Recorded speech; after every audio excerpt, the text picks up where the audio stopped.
Hello दोस्तों, उम्मीद है आप लोगों की जेएसएससी की तैयारी बहुत अच्छे से चल रही होगी। खोटा गुरु अमित में आपका स्वागत है।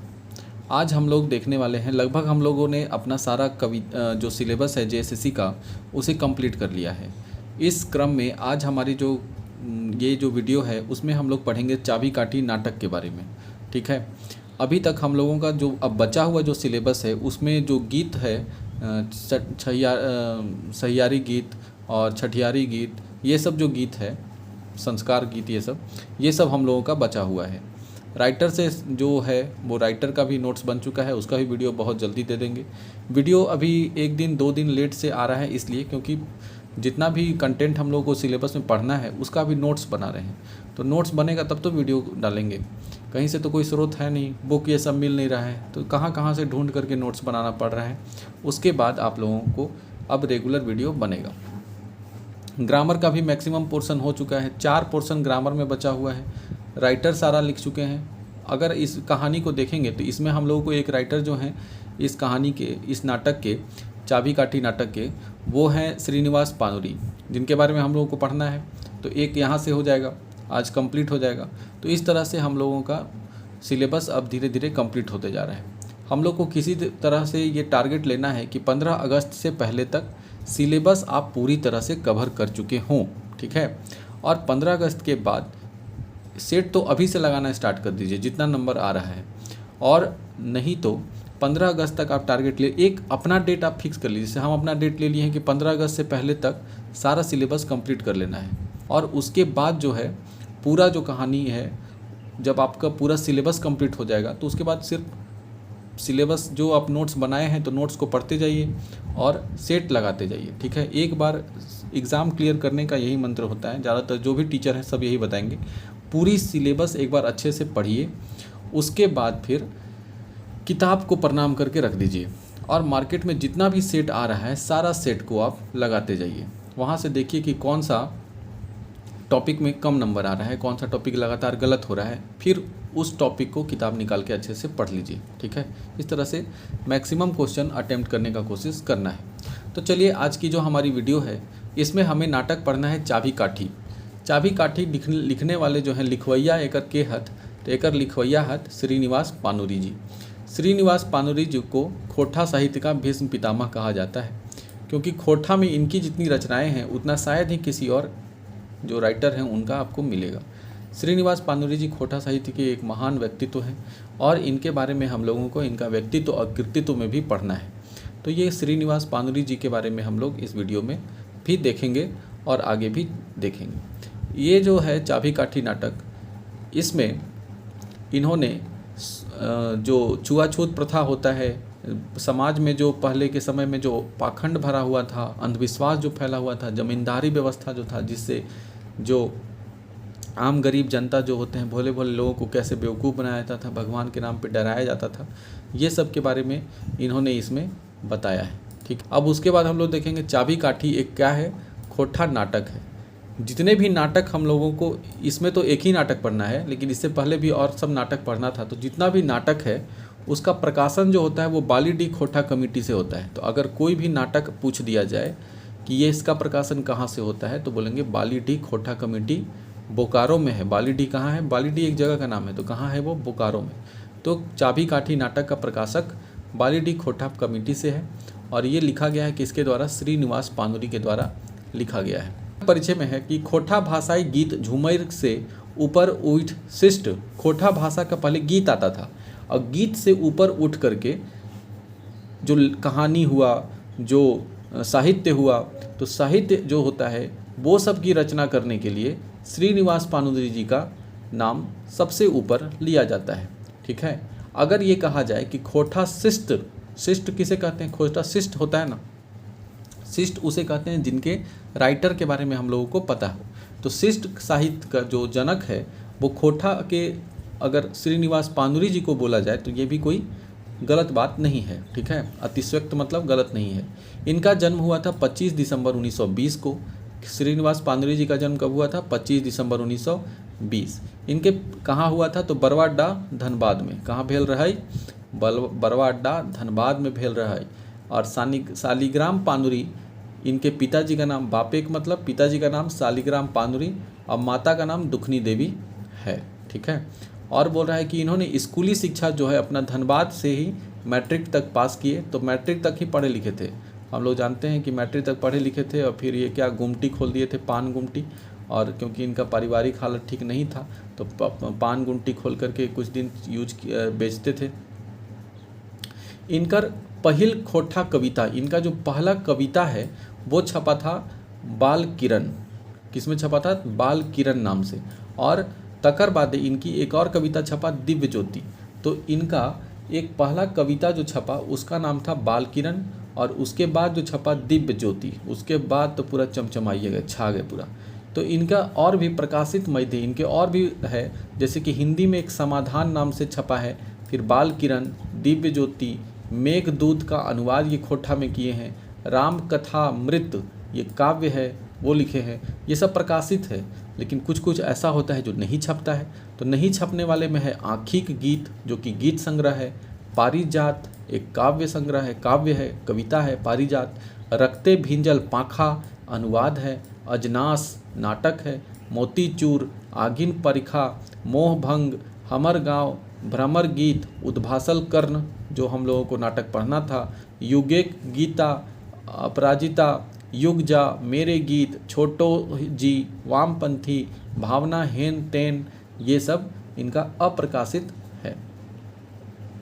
संपादन, लेकिन कुछ कुछ चीज़ों का संपादन भी किए हैं। तितकी पत्रिका जो है वो 1951 में लोकगीत संग्रह, तितकी एक क्या है? लोकगीत संग्रह है। तो तितकी पत्रिका का संपादन किए 1951 में। मातृभाषा एक है जो मासिक पत्रिका है, ये मातृभाषा, उसका 1957 में संपादन किए। खोठा का जो है वो पखवारी पत्र है। पखवारी मतलब क्या होता है? पक्ष में जो 15-15 दिन पे छपता है। तो पखवारी पत्र जो है 1970 में उसका किए।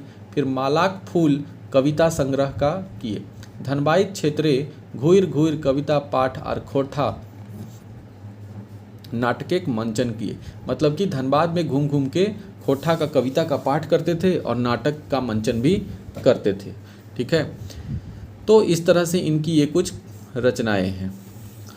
ठीक है। इनके बहुत जगह अन्य पत्रिकाओं में भी छपा, जैसे कि आदिवासी पत्रिका जो है वो रांची से प्रकाशित होता था। आवाज़ युगांतर जो था वो धनबाद से छपता था। और इनके इन सब पत्रिकाओं में, आदिवासी में या फिर आवाज़ में, इनका रचना जो है वो बार बार इनका छपता था। आवाज़ जो है प्रेस से ये मातृभाषा यानी कि हिंदी और खोठा जनवरी 1957 ईस्वी में संपादन करल हला। मतलब कि आवाज़ जो है वो मातृभाषा नाम का एक पत्रिका था कॉलम, उसमें ये क्या करते थे, हिंदी और खोठा में अपना मासिक पत्रिका 1957 तक उसका छपता था। ठीक है। आवाज़ ये क्या है? प्रेस है। और वहाँ से एक पत्रिका छपती थी, उसका नाम था मातृभाषा। वहाँ से वो हिंदी खोठा में क्या करते थे, उसका संपादन करते थे। और इनके कुछ सहयोगी भी थे, जैसे श्री नारायण महतो, प्रोफेसर नरेश नीलकमल, विश्वनाथ प्रसाद नागर, इनके बारे में भी हम लोग को पढ़ना है। विश्वनाथ प्रसाद नागर, ये विश्वनाथ दसौंधी राज के बारे में भी पढ़ना है। तो ये सब इनके कुछ सहयोगी थे। ठीक है।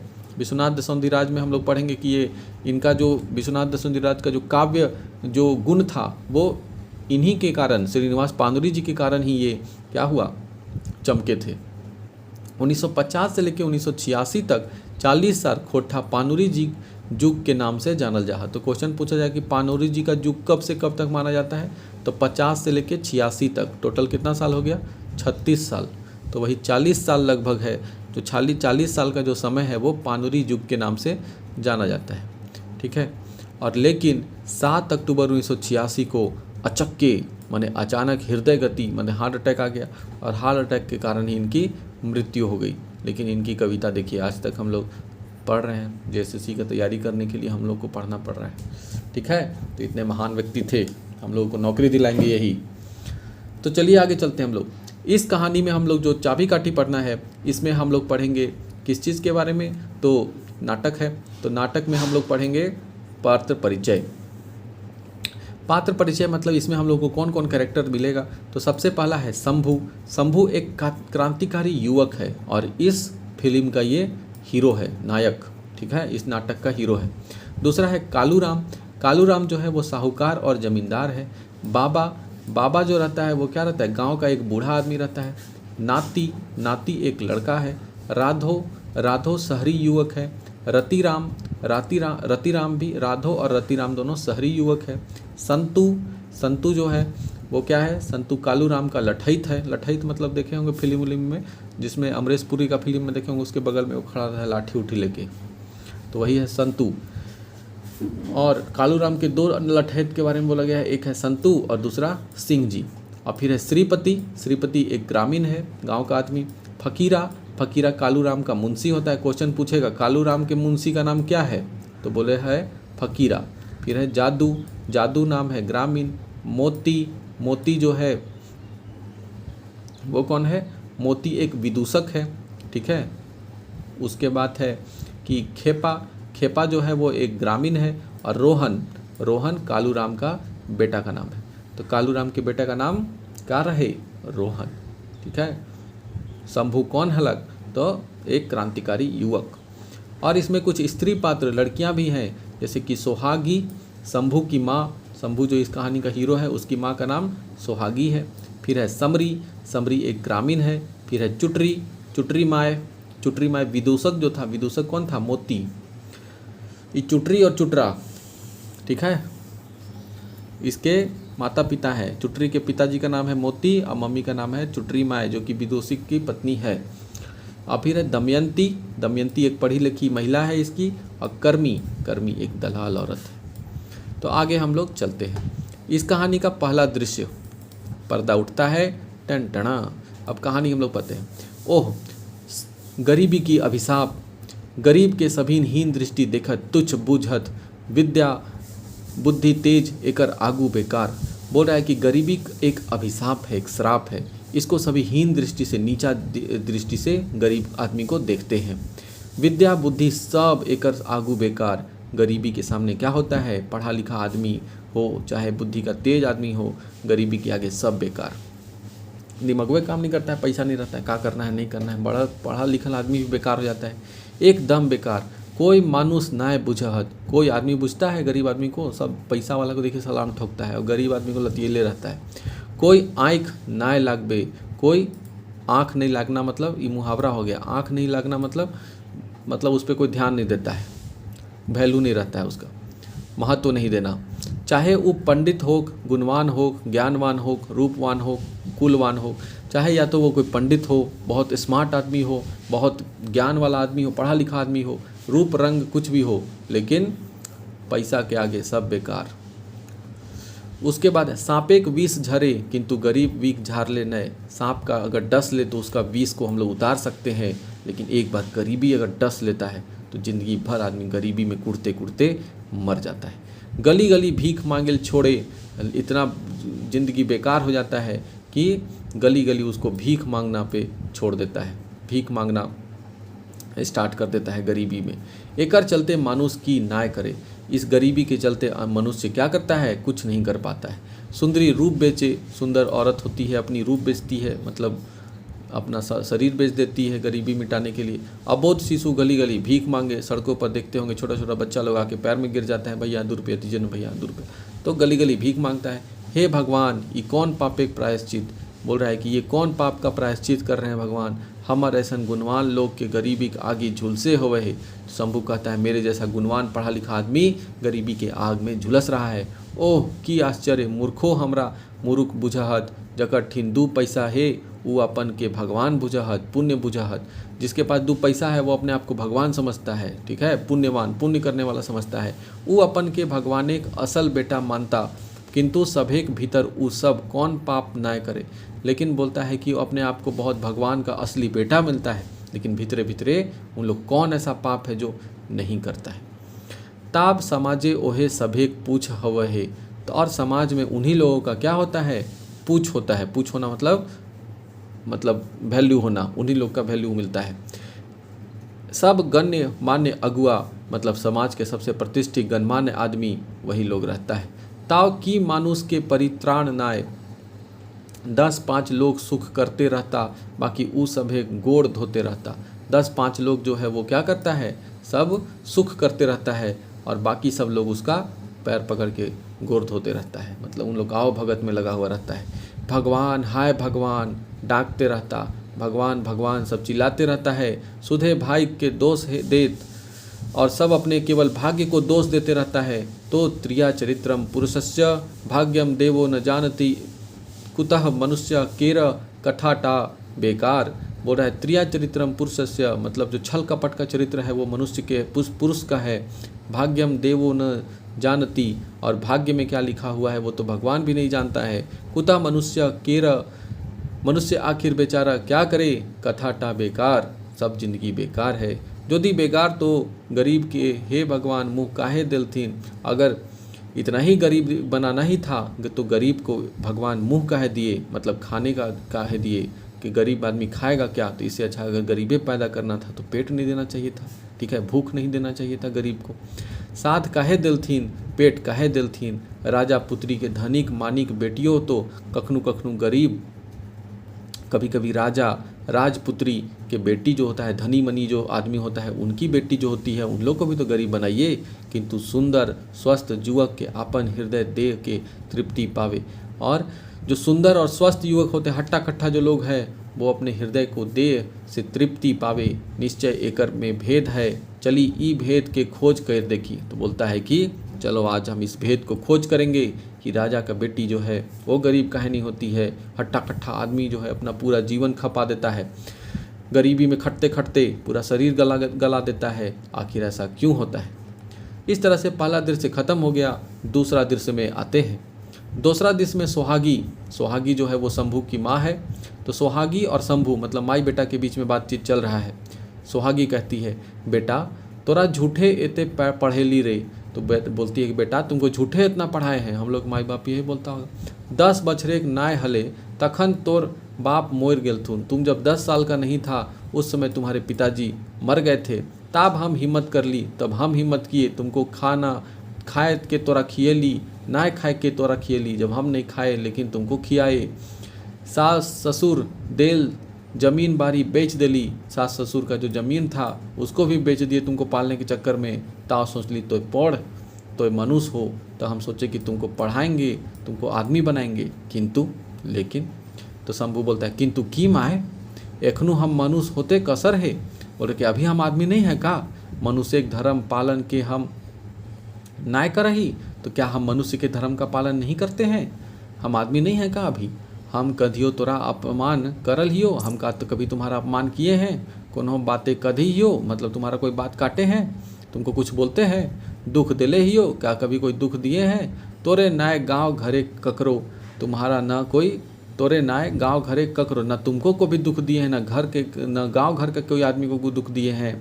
हाँ राड़ी रूड़क दीन दुखीन संपत्ति हड़पे ले जे डाइन, ऐसन डकाए बोले जे बात ठीक न है। हाँ तो मतलब जो दूसरी की जो गरीब आदमी का जो संपत्ति हड़पता है वो वाला काम हमसे नहीं हो सकता है, वो ठीक बात नहीं है, वो नहीं करेंगे, हम दूसरा का संपत्ति नहीं हड़पेंगे। ओकरा तोय मनुष्य बुझे, तुम उसको आदमी समझती है जो दूसर के संपत्ति ठग घुसला करके ठगता है, लूट लेता है उसको और अपना ऐश करता है, उसको तुम संपत्ति, उसको तुम आदमी समझती है। तो तोर इटा भूल, ये तुम्हारा भूल है, गलती है, तुम गलत समझती है। मनुष्य भले हृदय चाहिए, मनुष्य के लिए हृदय होना चाहिए, दीन दुखी के ऊपर प्यार चाहिए, गरीब दुखिया आदमी को प्यार करना चाहिए, नहीं तो मनुष्य और गोरु फर्क ना है, नहीं तो आदमी और जानवर में क्या फ़र्क है। नाय बेटा नाय, तोय उल्टा बुझे है, हम तोरा सकेक आँखी से कैसे देखी। बोलता है कि नहीं बेटा तुम हमको गलती समझ रहा है, गलत समझ रहा है, उल्टा समझ रहा है, तुमको हम शक के नज़र से कैसे देखेंगे। हम की तोरा नाय जानी रे, हम तुमको नहीं जानते हैं। तोर ऐसन गुणवान चरितवान बेटा पाए के हम अपन भाई मनवे ही, तुम्हारा जैसा गुणवान आदमी हम पा करके, तुम्हारा जैसा गुणवान बेटा पा करके हम अपना भाग्य समझते हैं। किंतु आजुग युगे बाचे खातिर टाका चाहिए बेटा, लेकिन आज के युग में बाचे खातिर, बचने के लिए, जिंदा रहने के लिए टाका चाहिए, पैसा चाहिए बेटा। बिना ये सब खाली भाषण देने से काम नहीं चलतो, ठीक है। शंभू बोलता है टाका हम जानी नाय, टाका नाय भेले मान नाय सम्मान नाय। तो शंभू अपना भाषण देता है टाका, क्या हम पैसा नहीं जानते हैं, लेकिन क्या पैसे के बिना कोई मान सम्मान नहीं मिलेगा। किंतु की करी, हम जानते हैं कि पैसे के बिना मान नहीं, कोई कोई मान नहीं करेगा, हमको इज्जत नहीं देगा, सम्मान नहीं करेगा। किंतु की करी, जाओ तक नौकरी ना मिले है। हम जहाँ तक जाते हैं वहाँ हमको कोई नौकरी नहीं मिलता है। हम तो नौकरी ये करे के कह ही बेटा। तो ये बोलती है हम तो नौकरी ये करने का, किंतु नौकरी मिलने नहीं। माँ बोलती है कि हम तो नौकरी ये करे ला कहती हो बेटा। तो ये बोलता है लेकिन का करियो माँ, नौकरी न खाओ।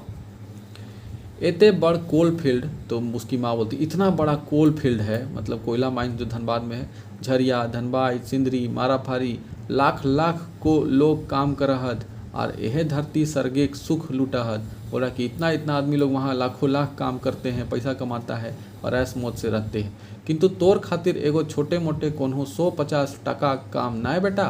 तो क्या तुम्हारे लिए 150 का कोई काम नहीं है? तब शंभू बोलता है कोल फील्ड, झरिया, धनबाद, सिंदरी आज अपन लोके पूछ, नौकरी खाली हवा है।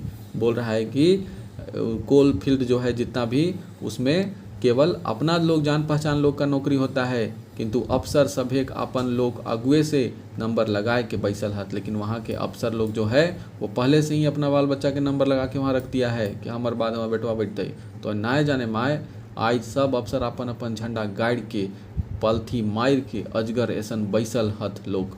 वहाँ पे आज खाली अफसर लोग अपना अपना झंडा गाड़ के पलथी मार के बैठ गया है, हटने का नाम ले रहा है, बाहरी आदमी के लेने नहीं देता है कुछ। सोहागी हिम्मत ना हार बेटा। तो बोलती है कि तुम हिम्मत मत हारो, ए बेर जो देख यदि कहूँ बाबू भैया दया करथुन। तो अभी जाओ देखिए, देख कहीं पर कोई बाबू भैया जो है वो कुछ दया करता है, कोई नौकरी उकरी लग जाए। तो बोलता है शंभू अच्छा ठीक हम देखा ही। तीसरे दृश्य में हम लोग पहुंच गए हैं। ये लंबा नाटक है भैया, 12 गो इसमें दृश्य है टोटल। तो 12 दृश्य पढ़ने में तो टाइम लगेगा, इसलिए 30-30 मिनट का 2 वीडियो करके बनाएंगे और उसमें आप लोग पार्ट 1 पार्ट 2 करके पूरा देखिएगा, ठीक है। तो तीसरा दृश्य में हम लोग चलते हैं, बाबा के पास पहुंचता है और बाबा और नाती के बीच में है। बाबा कौन है? गांव का एक बूढ़ा आदमी है। आज काल तोहनी जुआन छोड़ हम सब हमनी के कुछ बुझवे नाय करा। आजकल तुम लोग जो जुआन छोड़ा लोग है, मतलब जवान लड़का लोग है, हमनी बुढ़वन के कुछ समझ में नहीं करता है। हमनी ऐसी रोंदे चुइल नाय पकल ही, हम लोग का ऐसा ही रोदे चुइल मतलब धूप में अपना चुइल मतलब बाल, धूप में बाल नहीं सुखाए हैं। ही रही जाने है उम्र कते कते की ना देख ली। हम लोग अभी तक ये उम्र में तुमको पता है काका नहीं देखे हैं।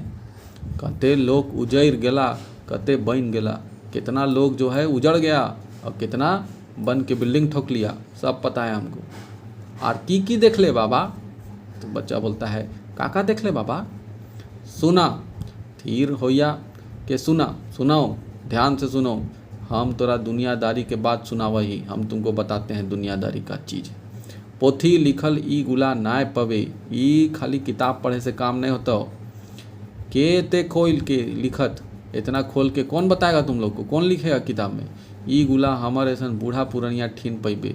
ये जो ज्ञान का बात है वो हमारे जैसे बूढ़ा पुरनिया आदमी के पास पाएगा, किताब में नहीं मिलेगा।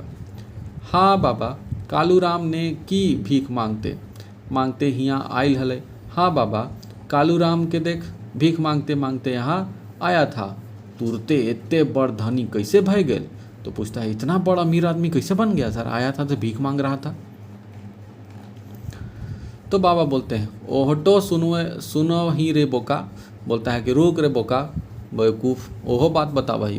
पहले जे दिन ऊ हियाँ आयल हलक, ऊ हियाँ मतलब कालूराम, पहला दिन जो कालूराम यहाँ आया था, देही लुगा नाय मतलब शरीर पे कपड़ा नहीं था, सड़क धारे भूखे प्यासे आए के एगो घास तरे बैसल, भूखे प्यासे सड़क के किनारे एगो पेड़ के नीचे बैठल था। जेठ महीनाक दिन, जेठ के महीना लकलक दोपहरिया, लूक चला हेल, भूखे लोकटा झमेर गेल। जो है वो क्या करता था? लूक चल रहा था मतलब लू चल रहा था, भूखे वो वहीं पर झमेर गेल मतलब लुढ़क गया वहीं। हमनी दौड़ा दौड़ी कैल के पानी लाला, जब चक्कर मार के बेहोश हो गया तो हमने दौड़ दौड़ के जा कर के सब जगह पानी लाए, थापा थापी देली, करली हियली पियली, खियली पियली मतलब खाने पीने के लिए दिए, तबे होश आयल। महतो सब काड़ा बगाल गोरखिया रखलथिन, तकर बादे धीरे धीरे उसको सब क्या किया, काम उम भी दिया। गोरखिया मतलब जो काड़ा उड़ा जो था भैंस उस चराने में उसको रखा, चराने का काम करता था। धीरे धीरे 2-3 बछड़े सनसनाए उठला, दिन भर तो महतो काड़ा टेके और राती बड़े बहियार खेते धान। राती मेड़े बहियार खेते धान। दिन भर वो क्या करता था, अपना काड़ा उड़ा चराता था, भैंस उस चराता था और रात को खेत पे काम करता था। अब सूदे टाका लगवे लागल। अब सूद पे जो पैसा आया, सूद पे वो पैसा देना शुरू किया सबको, भौरी करे लागलक और सूद पे पैसा देना शुरू किया। 5 बछर भैते भैते तो दुकानदार बन गेला और आइस देखे है। 5 बछर के बाद मतलब 5 साल के अंदर अंदर सूद के पैसा लगा लगा के दुकानदारी कर लिया वो, और आज देख गड़गड़ा दिया पैसा, लाखों की संपत्ति की गह गही। तो अब हम लोग चौथा दृश्य देख लेते हैं। 4 दृश्य तक हम लोग पढ़ेंगे। अब कहाँ जाए एते बड़ धनबाद, किंतु जानल सुनल एगो लोक नाय, जेकर ठीन डढ़ाए के दूगो बातों करी, किंतु राती जागल है चौधरी जीना। शंभू बोलता है अब कहाँ जाएं धनबाद में, एते बड़ धनबाद, इतना बड़ा धनबाद में, किंतु जानल सुनल एगो लोग नाय, इतना बड़ा धनबाद है लेकिन जान पहचान का एगो आदमी नहीं है जेकर ठीन जाएं दूगो बात करें। किंतु राती जागल है चौधरी जी ना वो तो आप देहात दिगो तकियो नाय देखे। जो राती जागल चौधरी जी जो थे वहाँ पे जाते हैं, लेकिन वो तो अभी नहीं है, देहात गए हैं, वहाँ से तो दिखते अब तो बहुत दिन से दिखियो नहीं रहे हैं। एगो बेचारा बावर्ची है, एक बावर्ची है जे काबलिक भात पकवे है, जो भात दाल पकाता है, किंतु ओकर अपने ठीन नाय, मतलब उसके पास तो अपने ठिकाना नहीं है, और काहे देरी करे चली टिसने राइत काटे। किंतु सिपाही से टिसने मतलब पुलिस स्टेशन में रात काटने, किंतु सिपाही से बेसी तंग तो हमर पेट कर रहा है। बोल रहा है कि सिपाही से ज़्यादा तंग तो हमको मेरा पेट कर रहा है। आज बेचारा कि कुछ ना दिले ही, मतलब आज कुछ नहीं खाए हैं। ओह अब तो पेटे जलन नाय सहल जाए, अब मतलब भूख इतना कस के लग गया है कि बर्दाश्त नहीं हो रहा है। भला गोटे दिन पानी पी पी ही, भला पूरे दिन क्या करते हैं, पानी पी पी के किसी तरह बिता दिए हैं, लेकिन कब तक पेट भरेगा। आज मांगे होवत, आज मांगना पड़ेगा। केकर से मांगी, लेकिन मांगना होगा खाना, तो मांगे केकर से। के हमर ऐसन जुआन लोग के भीख देत, मेरे ऐसा जवान आदमी को आखिर भीख देगा कौन। जब वो करेंगे तो बोल देंगे कितना हट्ठा कट्ठा है, कहीं काम नहीं कर सकता है, लेकिन उसको क्या बुझाएगा कि बेचारा के कामे नहीं मिल रहा है। झूठे दूगो बात कहता पसो, ऐसन कुछ नाय जेकरा बेचिए मतलब पाकिटे कलम टा देखे है हाथ कैसे, अपना हाथ मैंने पैकेट में देखता है तो बस खाली वो कलम रहता है, तो बोलता है कि कुछो मेरे पास ऐसा हइयो तो नहीं है जेकरा बेच के हम तनी खा लें। एगो बस हमर पियर प्रिय कलम, एकर से तो हम BA पास कर ले ही, और हमर बंधु एकरा बेचे होत। अब बोल रहा है कि ये तो मेरे पास प्यारा मेरा कलम है जिसके सहारे हम BA पास करे हैं, और इसी को हम बेच देंगे। एकर हम ना बेचब, इसको हम नहीं बेचेंगे। आज भीख मांगे है होत, किंतु आज हम लाचार प्राण बचवे है होत। आज भीख मांगना पड़ रहा है तो पड़ेगा, क्योंकि आज हम लाचार हैं अपना प्राण बचाने के लिए भूख से। माए आस लगाए के बैसल होत, माँ बेचारी वहाँ आस लगा के बैठी होगी कि बेटवा आज गेल है कुछ काम ढूंढे का, मुँह मिल ही जाएगा। देवी देवता मनमत होत, देवी देवता जो है वो मना रही होगी कि हमारे बेटा के आज काम लगा दिया है कि नहीं। आगू चले कुछ आगू चल जाए, ऐसे करते करते सोचते सोचते थोड़ा आगे बढ़ जाता है। ठीक है, इस तरह से हम लोगों ने 4 जो दृश्य है, चौथा दृश्य तक ये कहा नाटक कंप्लीट कर लिए। इतना स्पीड में पढ़ रहे हैं फिर भी जो है वो 30 मिनट का वीडियो बन जा रहा है, और 30 मिनट से ज़्यादा फिर वीडियो बनाने का कोई मतलब नहीं बनता है। ज़्यादा लंबा वीडियो देखने में मज़ा भी नहीं आता है। इससे अच्छा है कि पार्ट करके 2 बार 3 बार में वीडियो जो है वो क्या किया जाए, कंप्लीट कर दिया जाए। तो अभी तक कहानी जो है वो कैसा लगा है आप बताइएगा। इसका अगला पार्ट मेरे प्लेलिस्ट में ही मिल जाएगा, नाटक की जो प्लेलिस्ट है वो। तो चलिए आज हम लोग यहीं तक छोड़ते हैं। मन लगा के पढ़ाई कीजिए, रिजल्ट हम लोग सबको लेना है, और चैनल को लाइक शेयर सब्सक्राइब कर दीजिए। धन्यवाद।